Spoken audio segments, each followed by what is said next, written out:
You see this right here? This is the secret to one of the best akara recipes you would ever try at home. Hey foodie, welcome to another mouth-watering episode inside Fitness Mansion. Let me teach you how to make this yummy akara. Let's get started.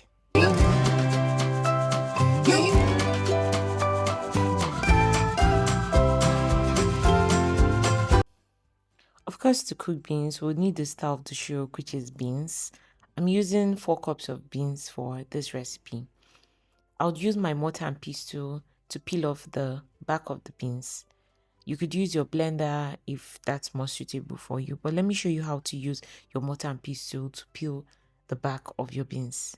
So first, you want to soak it in water. Don't put too much water in such a way that it will be um above the beans. You just want it to be on same level with the beans, and then you leave it to soak for say 3 minutes, 2 minutes, as long as it gets soft. You don't want it to be too soft.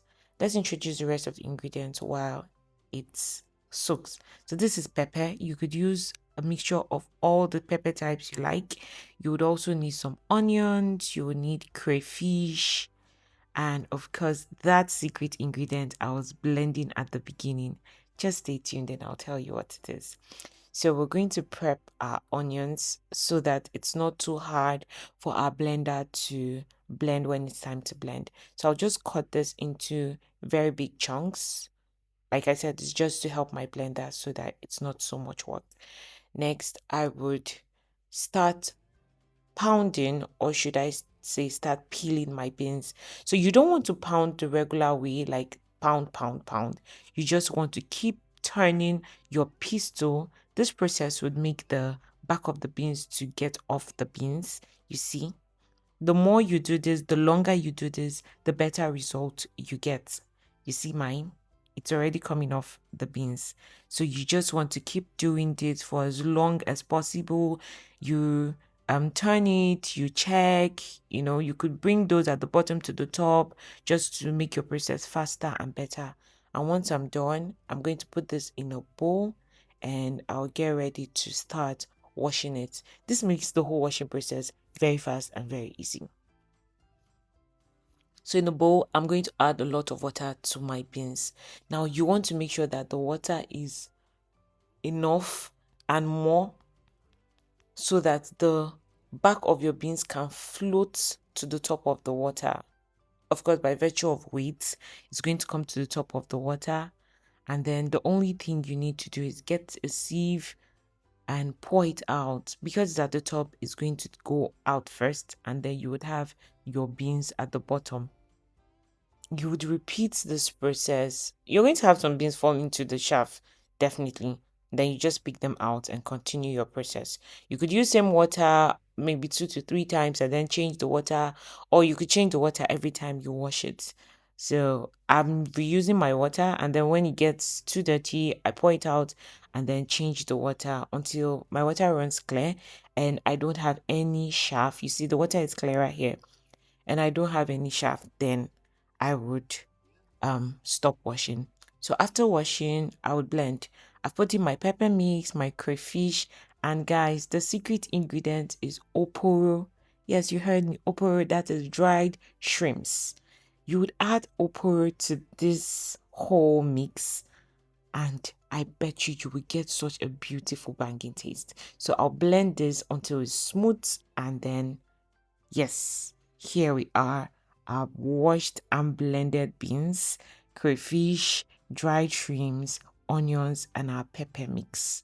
Now, to this, we would add onions and salt. Some people prefer to add their onions when they're frying their akara. I feel that's really stressful. So I like to add my onions to my batter, or should I call it my mixture, before I start frying. That way the onions is infused into the beans properly, and then I get a beautiful aroma, I get a yummy taste, and my akara is just divine. So guys, adding salt to akara is a very sensitive matter. So you want to add salt a little at a time. You stir and you taste. The moment you get that sweet beans taste from your mixture, just know that you've added enough salt. You don't want to add too much salt to your akara. You wouldn't like it. It would be too salty by the time it fries. So you want to add just enough to get that sweetness out of your beans, and then you stop, stir it properly, and you start frying. And of course, don't overstir. Heat up some vegetable oil. I would have said any type of oil you have, but I'm being careful here. I've not tried other types of oil like rose oil or coconut oil or any of those other frying oils. I don't know what the result would be like, but when I try it, I'm definitely going to let you know. So you want to use deep frying for this.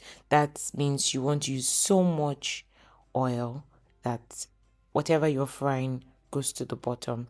In my case, I'm using a stainless steel pot, and I later noticed that my akara was sticking to the bottom of my pot because it's not a non-stick pot. So using a non-stick frying pan would be perfect for this. So I had to push them out of the bottom of my pot so that it doesn't burn before the top is cooked.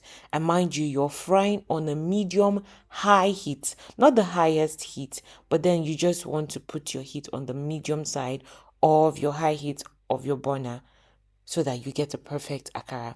Frying your akara on low heat will give you a soggy, oily akara. Yes, you heard me right. And by the time you're putting in the next batch of akara, you want to make sure that you turn down the heat to the lowest while you're taking this one out so that the oil can cool down a little bit. And by the time you're putting the next batch, it's not too hot, because if it's too hot, then your akara will start burning the moment you put it. Not like exactly that moment, but then it will burn way faster. So you want the oil to calm down by the time you're frying the next batch, and then you increase the heat back to the medium high when you're done scooping in your akara balls, and then just carefully watch it. Once it's this gold, you want to take it off the heat. Like I always teach you, you don't want to over fry it, because even outside the heat it's going to get darker, and we always look forward to having a beautiful color. So that's how to make a yummy, nice, premium akara. I'd like to hear how yours went. I'm happy you've learned this today. Thank you, foodie, for watching. Please don't forget to subscribe, to like, and to share. I'll see you next time. Bye, foodie.